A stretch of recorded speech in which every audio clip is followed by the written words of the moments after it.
MLA Prem Sagar రావుకు సంబంధించిన bank లోన్ల వ్యవహారంపై బీఆర్ఎస్ నేతలు తీవ్ర ఆరోపణలు చేశారు.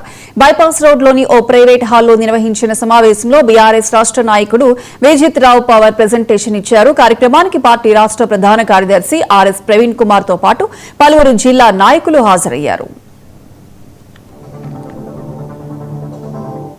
మంచిర్యాలలో 2 ఏళ్లుగా జరుగుతున్న అవినీతిపై ఈడీ సీబీఐతో దర్యాప్తు జరిపించాలని ఆర్ఎస్ ప్రవీణ్ డిమాండ్ చేశారు.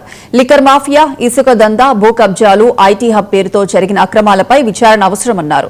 ఎమ్మెల్యే ప్రేమ్ సాగర్ రావుకు ఎలాంటి గ్యారంటీ లేకుండా 470 కోట్ల రూపాయల రుణాలు ఎలా మంజూరయ్యాయో బ్యాంకులైన పైన దర్యాప్తు చేయాలని కోరారు. విషయం గుర్తుకొచ్చింది, అర్థమైంది. అదేంటంటే ఈ మధ్యకాలంలో గౌరవ తెలంగాణ ముఖ్యమంత్రి శ్రీ రేవంత్ రెడ్డి గారు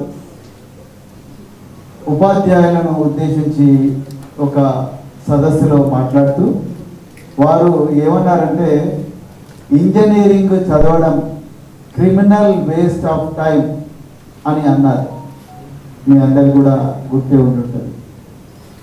దానివల్ల వేలాది మంది ఇంజనీరింగ్ విద్యార్థులు రోడ్ల మీదకి వచ్చి ఇక మేము క్రిమినల్స్గా అని చెప్పి వాళ్ళు నొచ్చుకొని కన్నీరు మున్నీరుగా విలపించిన సందర్భం కూడా మీరందరూ కూడా చూస్తూనే ఉన్నారు. ఇప్పటికి కూడా చాలామంది జడ్జీలు రోడ్ల మీదకి వచ్చి మమ్మల్ని ముఖ్యమంత్రి గారు క్రిమినల్స్ అన్నారని చెప్పేసి కూడా అడుగుతూ ఉన్నారు.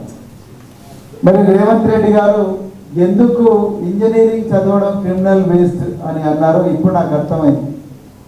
ఎందుకంటే మంచిర్యాలలో మీ స్థానిక ఎమ్మెల్యే ఏ ఇంజనీరింగ్ చదవకుండానే, ఏ పెద్ద పెద్ద చదువులు చదవకుండానే, ఏ 4 సంవత్సరాల కోర్సు చేయకుండానే చాలా అద్భుతంగా రోజుకు ఎంత ₹1 కోటి, రోజుకు ₹1 కోటి సంపాదిస్తున్నారు.